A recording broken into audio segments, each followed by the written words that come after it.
एक व्हिडिओज आहे तो व्हायरल होतोय आणि त्यामध्ये तुम्हाला घर हवं असेल तर तुम्ही मांसाहार करत असाल, तुम्ही नॉनव्हेज खात असाल तर तुम्हाला मुंबईतल्या ताडदेव भागामध्ये तुम्हाला घर मिळणार नाही असा भावेश कावरे यांचा एक व्हिडिओ तुम्ही देखील पाहिलेला असेल। आणि हा व्हिडिओ पाहिल्यानंतर अक्षरशः तिडीक जाते। मुंबई आपण कोळी बांधवांची, मुंबई आगरी बांधवांची आपण असं म्हणतो, मुंबई अशी आहे की जी सगळ्यांना सामावून घेत असते, तोंडाला घास हाताला काम देत असते। त्याच मुंबईमध्ये असा भेदभाव केला जातो आणि तोही एका मराठी माणसाकडनं। भावेश कावरे आपल्या सोबत जोडले गेलेले आहेत। भावेश कावरे, स्वागत तुमचं TV9 मध्ये। तुम्ही अनेक असे व्हिडिओ बनवता, छान वाटतं तुमचे व्हिडिओ बघायला की तुम्ही कोणाला तरी घर सजेस्ट करता, घर दाखवता। हा असा काय हा व्हिडिओ आहे की जर तुम्ही नॉनव्हेज खात असाल तर तुम्हाला मुंबईतल्या ताडदेव भागामध्ये, तुम्ही पहिल्यापासून जर ताडदेव पाहिलं असेल तर ताडदेव मध्ये सगळी मराठी वस्ती होती। त्या भागामध्ये अनेक बिल्डिंग, अनेक चाळी होत्या त्या भागामध्ये, तिथे देखील मराठी माणसं मोठ्या प्रमाणात राहत होती। त्या चाळी पडल्या, बिल्डिंग झाल्या। आज तुम्ही तिथे अशी ऍड करता, तिथे तुम्ही असा एक व्हिडिओ बनवता की जर तुम्ही नॉनव्हेज खात असाल तर तुम्हाला घर मिळणार नाही, का असं म्हणता तुम्ही? मी हा व्हिडिओ याच्यासाठी बनवला की महाराष्ट्रामध्ये मराठी माणसांमध्ये अजूनही काही व्हेजिटेरियन लोक आहेत। हा मी व्हिडिओ त्यांच्यासाठी बनवला गेलेला आहे। जसं तुम्ही बोलतायत की मुंबईमध्ये मांसाहार करणारी लोक जास्त आहे, अगदी बरोबर। 80% लोक मांसाहार करणारी आहेत, पण 20% लोक जे प्युअर व्हेज आहे, ज्याला नाही आवडत, त्यांच्यासाठी मी हा व्हिडिओ बनवला। म्हणजे मुंबई आता अशी आपण विभागायची की मुंबईतल्या या भागामध्ये व्हेज खाणारे, मुंबईतल्या या भागामध्ये नॉनव्हेज खाणारे, अशी विभागायची आहे? एकाच बिल्डिंग मध्ये म्हणजे कोणी काय खावं हे सुद्धा आता तुम्ही ठरवणार? अशी एखादी वेगळी जागा तुम्ही बनवणार की ज्या ठिकाणी फक्त शाकाहारी लोक राहणार, व्हेजिटेरियन लोक राहणार? अशी एक जागा असेल की ज्या ठिकाणी फक्त नॉन व्हेजिटेरियन राहणार? सगळे एकत्र नाही राहू शकत। अगदी सगळे एकत्र राहू शकतात, पण जसं की कोणाला नॉनव्हेज नाही आवडत, त्याला त्या वासाचा त्रास होतो, तर ह्या लोकांनी काय करावं? म्हणजे हा जो मुद्दा नाहीच आहे, ओके, त्याला मुद्दा बनवला जातोय आणि सांगितलं जात आहे की महाराष्ट्राच्या मराठी माणूस, जर तुम्ही व्हेज आहात तर महाराष्ट्र सोडून द्या। नाही नाही, असं कोणी म्हटलं नाहीये भावेश कावरे। मुंबई अशी आहे ना, तुम्ही किती वर्ष मुंबईत राहता मला माहिती नाही, मात्र मुंबई अशी आहे की ती सगळ्यांना सामावून घेत असते। मग ते कुठल्याही जाती धर्माचे असोत, कसेही असोत, कॉस्मोपॉलिटन म्हणतो ना आपण मुंबईला। मग अशा वेळेला हा भेदभाव का? हा भेदभाव तुम्ही करताय, लोकांनी हा भेदभाव केलेला नाहीये। आज तुम्ही म्हणता की बिल्डिंग वेगळी, मग काय रस्ते वेगळे करणार आहात? व्हेजिटेरियनसाठी वेगळा रस्ता, नॉन व्हेजिटेरियनसाठी एक वेगळा रस्ता, असं काही करणार आहात तुम्ही? असं काहीच करणार नाहीये। तो फ्लॅट एका मराठी माणसाचा होता, तो वारकरी होता आणि त्याची श्रद्धा होती की हा फ्लॅट एका नॉन व्हेजिटेरियन कडे नाही जावा, व्हेजिटेरियन कडेच जावा। पण का? म्हणजे आणि तो मला बोलला जी, आता तुम्ही कोणी असो, म्हणजे कोणीही तो फ्लॅट विकणार आहे, त्याच्या वेगळ्या भावना असू शकतात, आपण मान्य आहे। मराठी लोकांमध्येही बरेचसे लोक व्हेजिटेरियन आहेत, नॉन व्हेजिटेरियन आहेत, सगळं मान्य। मला वारकरी पंथाविषयी देखील प्रचंड आदर आहे, मला ते म्हणायचं नाहीये। पण जेव्हा तुम्ही हे खाऊ नका किंवा तुम्ही हे खा, हे ठरवणारे तुम्ही कोण? म्हणजे तो जो फ्लॅट आहे तो का एखाद्या नॉन व्हेजिटेरियन माणसाने घेऊ नये? तो पैसेच देणार आहे ना तुम्हाला, पैसे देऊनच तो फ्लॅट तुम्ही विकत घेणार, तो माणूस विकत घेणार आहे। मग असा काय फरक पडतो की तुम्ही व्हेजिटेरियनच हवा किंवा मग नॉन व्हेजिटेरियनच हवा, असं का? तुम्हाला स्वतःला हे पटतं? तुम्ही आज इतक्या जाहिराती करता, तुम्हाला पटतं का? बघा, माझं चिकनचं दुकान आहे, 40 वर्षापासून आम्ही ते दुकान चालवतोय। तर याचा अर्थ हे होत नाही की मी लोकांना चिकन जबरदस्ती भरवेल। आता त्या वारकरी माणसाची इच्छा होती की तो फ्लॅट, बघा, मी कोण ठरवणारा नाहीये की तो फ्लॅट कुठे आणि कोणाला विकायचा आहे, तो मालक ठरवेल की हा कोणाला द्यायचा आणि कोणाला नाही। भावेश कावरे, तुमच्या हातामध्ये जर मोबाईल असेल तर तुम्ही आतापर्यंत आपण असे अनेक व्हिडिओ पाहिले, अनेकदा हे वाद झालेले आहेत की व्हेजिटेरियन नॉन व्हेजिटेरियन, आपण बरेच हे वाद आपण पाहिलेले आहेत। अनेक बिल्डिंग मध्ये असं होतं की मराठी माणसाला तिकडे राहायला जागा दिली जात नाही, का तर ते नॉनव्हेज खातात, ते मांसाहार करतात, म्हणून त्यांना राहायला दिलं जात नाही। इथे व्हेजिटेरियनच पाहिजे। मुंबईमध्ये आपण हा भेदभाव का करतो? तुम्हाला पटतं हे? बेसिकली तर मला हे गोष्ट पटत नाही, ओके। याच्यामुळेच आपण दुबईला कधी कम्पीट करू शकत नाही रिअल इस्टेट मध्ये।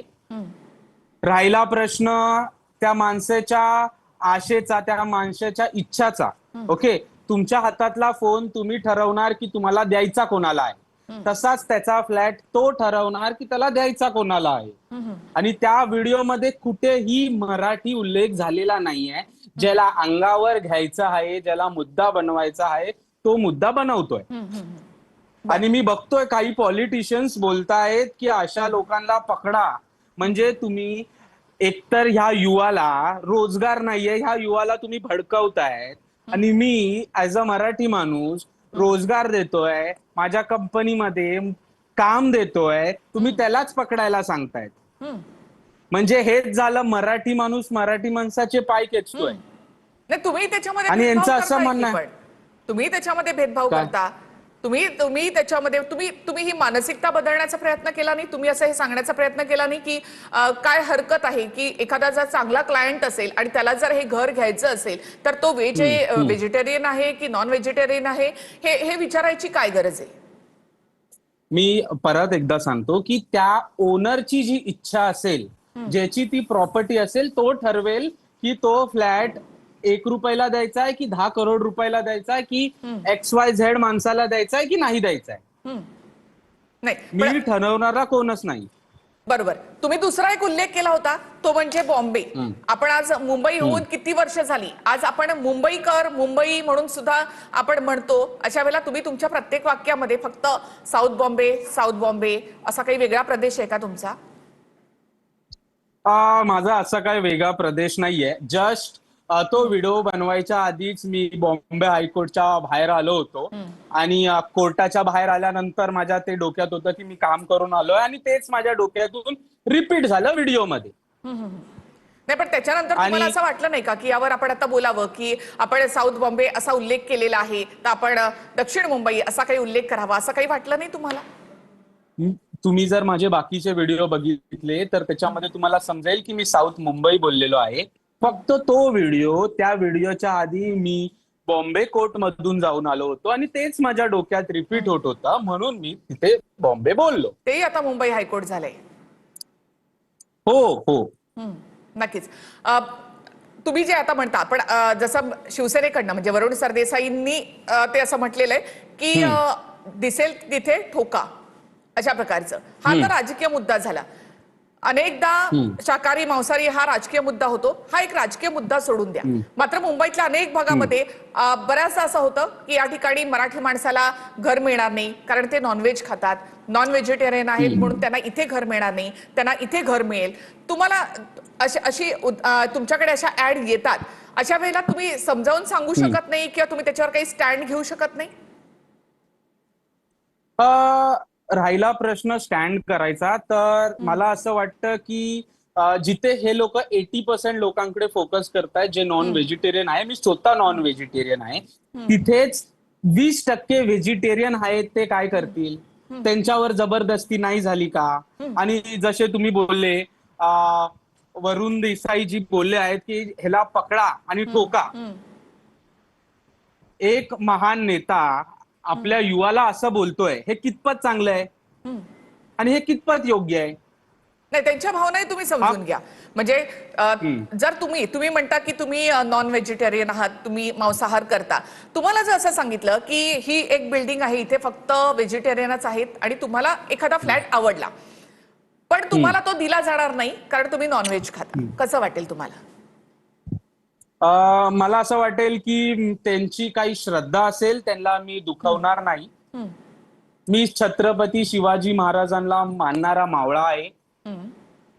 छत्रपती शिवाजी महाराजांच्या राज्यामध्ये व्हेजिटेरियन होते आणि नॉन व्हेजिटेरियन होते. तेव्हा ते व्हेजिटेरियन लोकांना त्रास नाही द्यायचे की बाबा तुम्ही नॉनव्हेजच खा, किंवा असेही नाही बोलायचे की बाबा तुम्हाला जिथे हे भेटतील त्यांना तिकडे पकडून ठोका.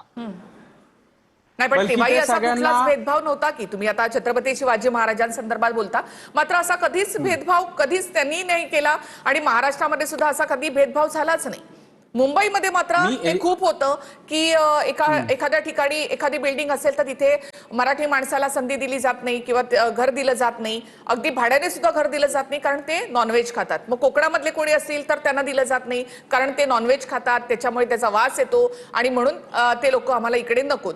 तर ही काय मानसिकता आहे नेमकी आणि या मानसिकतेचं तुम्ही समर्थन करता? मी या मानसिकतेचं समर्थन करत नाही. महाराष्ट्रामध्ये जो मराठी व्हेजिटेरियन आहे त्यांच्यासाठी मी हा व्हिडिओ बनवला होता आणि पण याच्यामुळे आतापर्यंत नॉन तुम्हाला असं वाटतं व्हेजिटेरियनला जर का बाबूजी, प्रॉब्लेम तुम्हाला असं होत वाटतं का असेल, की हा. मुंबईमध्ये फक्त असं व्हेजिटेरियन लोक एका बाजूला कुठेतरी राहतात आणि मांसाहार करणारे लोक एका बाजूला कुठेतरी राहतात असं तुम्हाला वाटतं का? सगळे एकाच बिल्डिंग मध्ये राहतात, एकाच ठिकाणी राहतात, जिथे तुम्ही काम करता तिथे मांसाहार करणारे आणि शाकाहारी लोक हे एकत्र काम करत असतात. मग तुम्हाला असं वाटत नाही? मला असं वाटतं, पण जेव्हा ते एकत्र ऑफिसमध्ये जेवायला बसतात ना, तेव्हा जर समोरचा व्हेजिटेरियन असेल आणि एकाने नॉनव्हेज आणलं असेल तर तो आपला टेबल बदलतो आणि दुसरीकडे जाऊन बसतो. हीच भावेची हीच दोघंही मानसिकता आहे. आपल्या भावेची हीच मानसिकता आहे. आता मुंबई खूप बदलली आहे, लोक खूप बदललेली आहेत, तरी काही लोक ही मानसिकता सोडायला मात्र तयार नाहीये. सगळे एकत्र बसतात, एकत्र खातात, एकत्र राहतात. हे कुठेतरी अशा गोष्टींमुळे त्याला कुठेतरी गालबोट लागतं. एखादी अशी घटना घडते की त्यानंतर मग हा एक भेदभाव जो आहे शाकाहार मांसाहार हा एक भेदभाव त्या सगळ्यामध्ये केला जातो आणि लोकांमध्ये त्यामुळे दुही निर्माण होते. त्यामुळे कोण कुठे राहावं, कोणी बघा, काय मुद्दा खावं हा बनवला ज्याचा त्याचा जातो. प्रश्न आहे. म्हणजे तुम्ही जे म्हणता की 80% लोक मांसाहार करतात, 20% लोकांचा आम्ही विचार करून आम्ही अशा प्रकारे तयार करतोय. तर ही जी मानसिकता आहे ना, ही मानसिकता बदलण्याची कुठेतरी आता गरज निर्माण झालेली आहे. खूप खूप धन्यवाद, तुम्ही आमच्याशी बोललात इनफॅक्ट त्याबद्दल. मी तर जी. एक चिकन पिझ्झा खाताना व्हिडिओ बनवणार आहे. बरं, की तुम्ही काय चिकन पिझ्झा बनवायचं काय नाही खाताना हे सीव्यू बघायचा असेल हा तुमचा प्रश्न आहे तर भावेशजी. तुम्ही इकडे घर मात्र घेऊ पुढच्या वेळेला शकता. व्हिडिओ करताना हे नक्की लक्षात ठेवा की समोरचा माणूस दुखावला जाणार नाही, तो हर्ट होणार नाही. जेव्हा तुम्ही म्हणता की मांसाहार करणाऱ्या माणसाला इथे घर मिळणार नाही, घर मिळणार नाही, घर मिळणार नाही, असं जेव्हा तुम्ही म्हणता ना, त्यावेळेला समोरचा माणूस हा दुखावला जातो. त्यामुळे व्हिडिओ करताना सुद्धा तुम्ही ते लक्षात घ्या. हॉटेल चालू कदाचित आहे, तुमच्या समोर जे तुम्ही खूप छान व्हिडिओ करता, अशा वेळेला जो क्लायंट तुमचा जो आहे ना, त्याला समजावायचा प्रयत्न करा की ही मुंबई आहे, या मुंबईमध्ये जो असा व्हेज भेदभाव हॉटेल केला जात नाही. खूप खूप नक्की या धन्यवाद, तुम्ही मुंबईमध्ये आमच्याशी व्हेज बोललात हॉटेल सुद्धा त्याबद्दल. आहेत जी. आणि प्युअर व्हेज हॉटेल चालत आहेत या मुंबईमध्ये. जी. तर तुम्हाला असं वाटतं का त्यांनी पण नॉनव्हेज विकणी सुरू करावी? व्हेजच का विकतायत खूप हे खूप लोक? मुद्दा प्युअर तुम्ही व्हेज खूप लावूनच का डायव्हर्ट करता, विकतायत? खूप वेगळा डायव्हर्ट करताय तुम्ही मुद्दा. हा मुद्दा फक्त घरासंदर्भातला आहे, जिथे डावलणं आहे, जिथे समोरच्या माणसाला नाही, हा हर्ट मुद्दा करणं आहे. बनवला जातोय. जी, हा खूप खूप मुद्दा धन्यवाद बनवला भावेशजी. जातोय, हा तर मुद्दाच नाहीये. वेळेअभावी आपण इथे थांबतोय. मात्र या व्हिडिओमुळे अनेकांच्या भावना ज्या आहेत त्या दुखावल्या गेलेल्या आहेत. मुंबईत कधीच अशा प्रकारचा भेदभाव होऊ नये, अशा प्रकार खाण्यावरून तरी हा भेदभाव होऊ नये असं आपल्याला वाटतं. खूप खूप धन्यवाद.